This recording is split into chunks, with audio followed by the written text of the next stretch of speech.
This channel and video is sponsored by Ratchet Clothing. Go check out their different styles. I'll put a link in the description down below.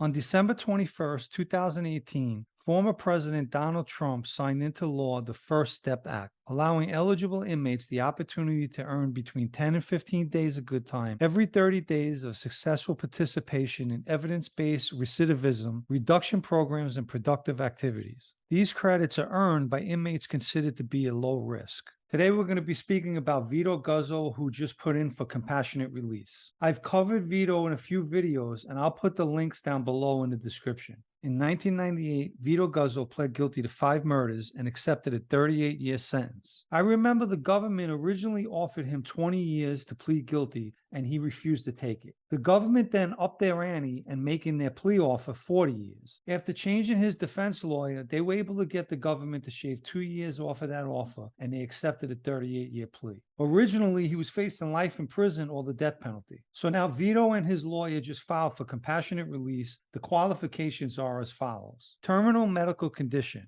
a terminal illness with a life expectancy of 18 months or less, debilitated medical condition, an incurable progressive illness or injury with no hope of recovery. The elderly, a person who is 70 years old who has served 30 years of their sentence, or a 65-year-old who served at least 10 years or 75% of their sentence. The criteria for the elderly is 65 years or older, having served 50% of their sentence, or has deteriorating mental or physical health, substantially diminishing the ability to function in prison, where treatment will not improve the condition. I think anyone applying for compassionate release should read these qualifications carefully. Nevertheless, Vito's lawyer, Sanford Talkin, filed the application. In it, Vito describes himself as completely rehabilitated and considers himself someone who matured from a rash young man pursuing a lawless lifestyle and is now a reflective middle-aged adult. Speaking of which, in his filing, he describes himself as elderly. Let me just say this.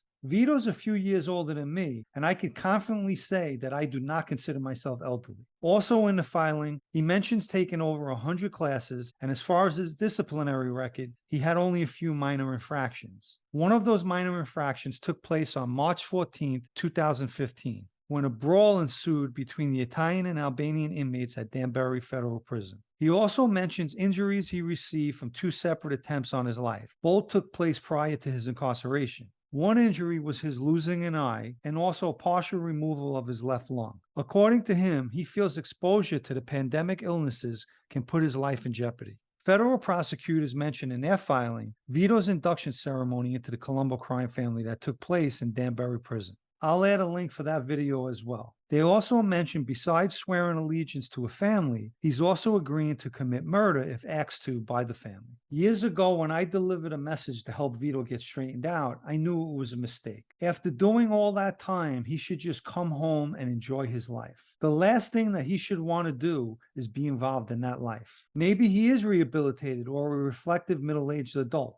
Who am I to say? However, in his filing, I noticed he didn't denounce his Colombo membership. As a matter of fact, he completely left that out. I remember his brother Anthony telling me that on visits to see his brother Vito, he met more guys in the visiting room than he did on the street. And by meet, he meant being introduced as a friend in that life. He also complained to me that after his brother got straightened out, he had to take on the role of handling all his associates. Anthony originally told our captain, Big John, that he wanted his brother Vito, when he got out, to come with us, the Lucchese family. But things didn't work out that way, and obviously that could never happen. Let's take a look at these 3 prison pictures, and as the saying goes, you're judged by the company you keep. Here's Vito in between Mark Ryder, a Gambino associate, and Richie Gotti Jr., who at the time was a Gambino member. In this next picture, it's Richie Gotti, Vito, Andrew Marola, a Gambino member, Ray Argentina, a Lucchese member, John Stanfa, former boss of the Philadelphia mob, and Huck Carbonaro, the Gambino member who famously plotted to kill Sammy the Bull. In this last picture, Vito's with Tommy Karate of the Bonanno family,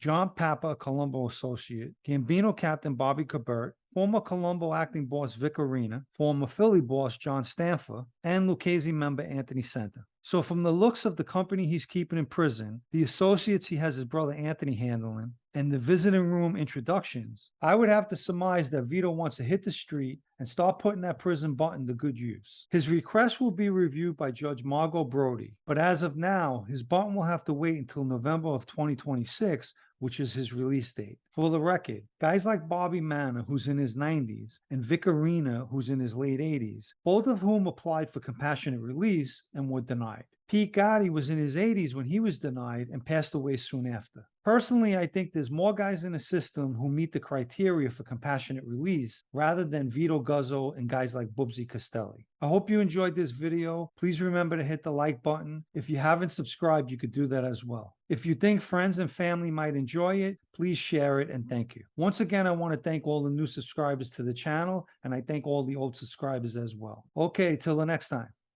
You can subscribe to the Sit Down News blog at sitdownnews.com, and I appreciate everyone who has subscribed. Thank you. Well, just another example in the mob you never knew about. If you would like to subscribe to this channel, you could do so down below. If you would like to subscribe to my other channel, Unlimited Substance Podcast, I'll add a link in the description to this video.